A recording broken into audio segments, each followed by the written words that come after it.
All right, welcome to The Explainer. Today, we're digging into a hypothetical second Trump administration, looking specifically at early 2025. We've pulled together news reports, deep policy analysis, and expert commentary to really build a picture of a presidency hitting the ground running. So, where are we headed? Well, we're going to start with the incredible pace of executive action right out of the gate. Then, we'll see how that action was used to try and remake the government itself.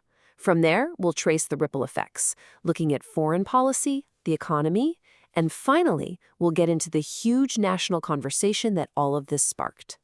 If there's one thing the sources make crystal clear, it's that the first 100 days moved at a speed we've rarely seen in modern history.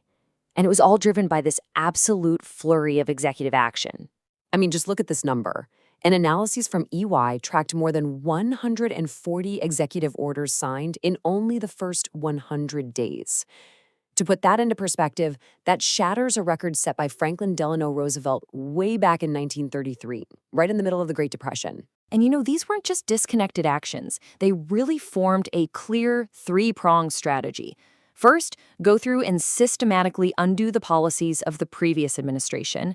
Second, launch a whole new economic agenda built around tariffs. And third, fundamentally reshape the federal government itself. So let's dig into that goal of reshaping the government, because this gets really interesting. This wasn't just about changing policy, it was about changing the people and the very structure responsible for implementing that policy.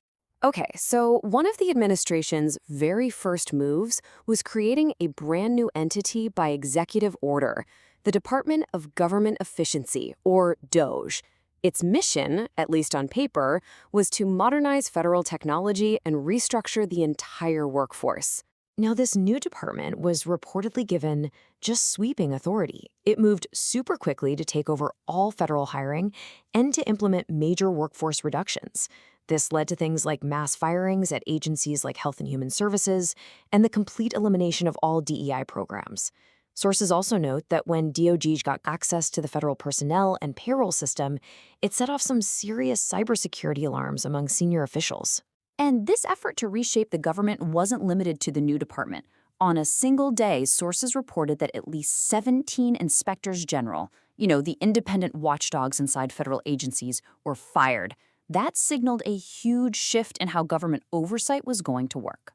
But this reshaping didn't just stop at the water's edge.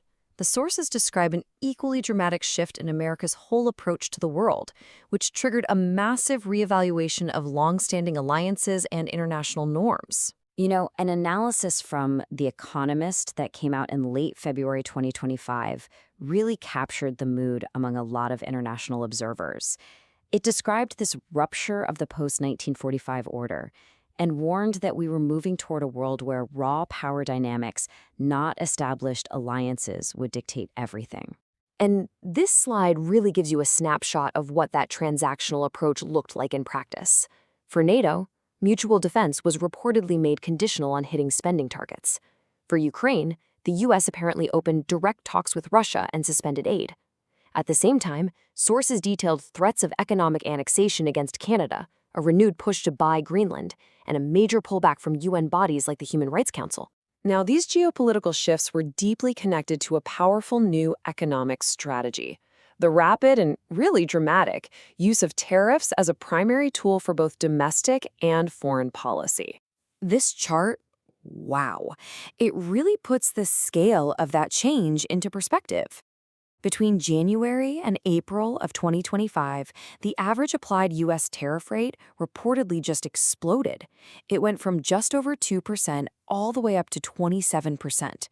That's a level we have not seen in more than a century.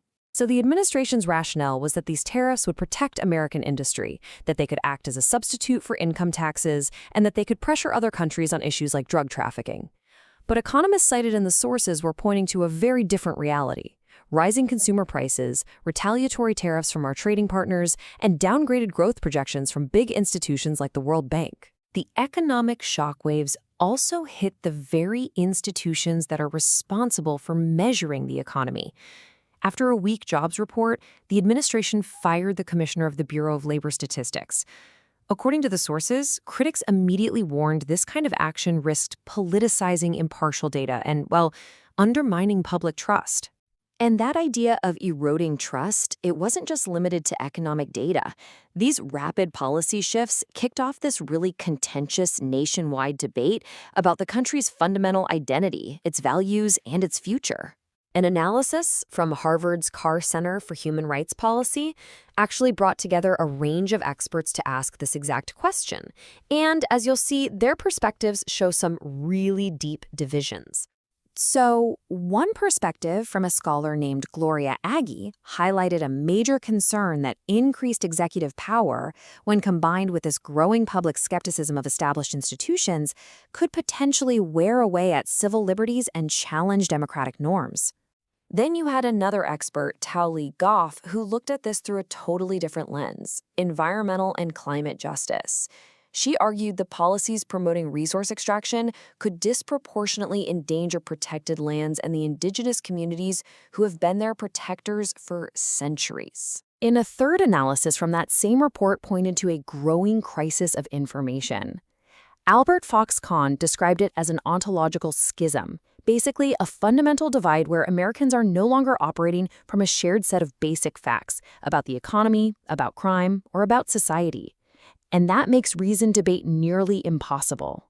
But, this debate wasn't just academic. As policies like the Dodge Initiative were being rolled out, they were met with a really powerful public reaction. Sources report that a group called the 50-51 movement organized these large-scale, nationwide, hands-off protests, taking the debate from think tanks and putting it directly onto the streets. Ultimately, all the events of this period, as they're documented across the source material, leave us with this one profound final question. It moves beyond any specific policy and gets to the very core of a nation's identity. How is America's fundamental character being redefined, not just for itself, but for the entire world?